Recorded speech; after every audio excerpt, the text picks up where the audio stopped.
The first section of the MRFC is really not the MRFC, although that's what we all thought. In the video I did covering the RFC, I talked about 6 areas of functional abilities that the RFC covers. But what if you have mental or emotional conditions? What happens then? Well, there's a whole nother form just for mental conditions, and it is called the MRFC. And obviously M stands for mental. Like I said in the RFC video, every case goes through what is called sequential evaluation. And at step 3 of the 5 steps of sequential evaluation, the MC looks at the case once the examiner gets all the medical records together, and the MC reviews the case to see whether the person meets or equals a listing. If they don't meet or equal a listing, then they prepare that RFC form. But for mental cases, it's a psychiatrist or a psychologist preparing an MRFC form. And as I said before, an MRFC, just like an RFC, talks about the most you can do with your conditions in an 8-hour workday. This residual function or statement of limitations is a call that the psych MC makes. Again, I need to remind you that this is the form that the examiner uses to determine if it is possible to send you back to your past relevant work, or if you can't go back to your past work, if there are other jobs in the national economy that you can still do. The MRFC has 3 sections. We're only going to cover the first section and the last section because those are the 2 that matter the most. Let's get into the first one right now. The first section of the MRFC is basically a worksheet filled with checkboxes, and this section is broken into 4 different categories, and there are 20 functions total in combination of those 4 categories. That's different from the RFC that has 6 sections of the form covering limitations. Those categories are understanding and memory, sustained concentration and persistence, social interaction, and adaptation. Let's break it on down.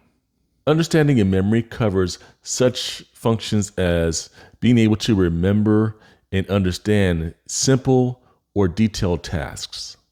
Sustained concentration and persistence covers such areas as being able to carry out instructions, holding down attention and concentration for long time periods, and being able to sustain an ordinary routine without supervision. Social interaction covers such areas as being able to deal with the public, coworkers, and supervisors appropriately, and being able to respond to criticism appropriately. Adaptation covers such areas as being able to respond to changes in the work setting, or being able to be aware of normal hazards in the work environment. Each of these 20 functions has a certain degree of limitation associated with them. And how it differs from the RFC is where the RFC has more quantitative stuff like, the number of hours that they have to stand. The MRFC describes how much each function is limited in terms of severity. So there are 3 major areas of severity. There's not significantly limited, which is kind of like mild limitation. Then there's moderately limited, and then there's markedly limited, which is the most severe one. Now, you might be applying for SSDI right now, or you might have a pending claim. So I want to make sure that I take this time right now to explain to you that I have what's called SSA Forms Masterclasses. These masterclasses walk you through every form that I cover: the function report, the work history form, preparing you for your claim, preparing you for a recon, and so on. So these masterclasses are what I've developed to walk you through each form, section by section, question by question. I'll tell you what to say, I'll tell you what not to say. I'll make recommendations on what information to offer. I'll give you insight on how a DDS examiner is thinking about your form and about your claim based on how you fill out your forms. So this is a great opportunity to take advantage of something that no one else is providing. Nobody else is doing this. So all you gotta do is go to gregbrinkley.org/masterclasses. This is value that you cannot turn away. So go ahead and check that out. In order to set up the last section of the MRFC, I need to get into a little story time. When I was a senior examiner at the DDS, at one point we had gotten a new Psych MC. His name is Dr. Robert Hood.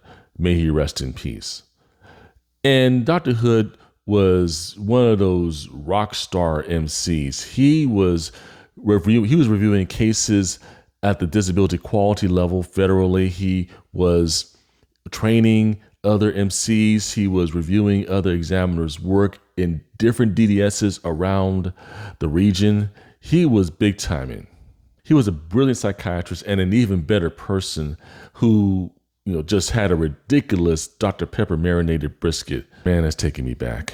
Anyway, when they assigned me to him for him to review my cases that had mental disorders, he had this thing that he drilled into all the examiners and he shared it with me. And what he said was this: the first section of the MRFC is really not the MRFC, although that's what we all thought. We were looking at check boxes and seeing certain things checked off. We would say, hey, we got an allowance here, we got a denial.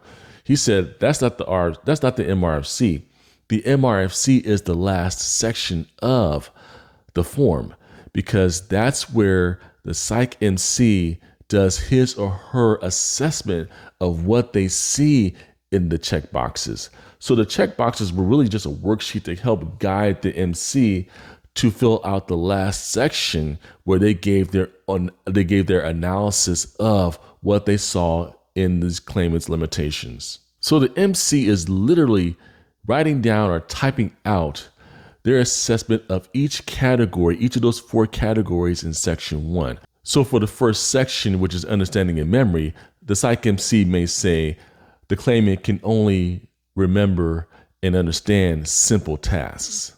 Or in the section dealing with social interaction, the MC might say this person is limited in being able to do work that doesn't require public contact. So that's an idea of what the MC would put in that 3rd section.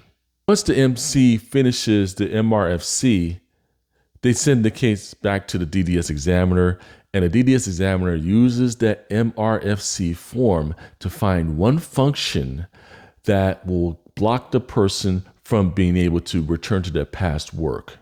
If the examiner can find one function on that form that they cannot do anymore, that their previous work required them to be able to do, then that means that that person is one step closer to getting that SSDI approval. Now, I've been dropping this term sequential evaluation in this video as well as the RFC video, and some of you may not even know what that is. Sequential evaluation are the 2 most important words in the entire SSA disability verse. If you want to know what this is, and I recommend you get this because this is really critical stuff, there's a video that I have that covers sequential evaluation. All you have to do is click on the thumbnail here. It will take you right to that video. So I'm going to see you on the other side in the next video.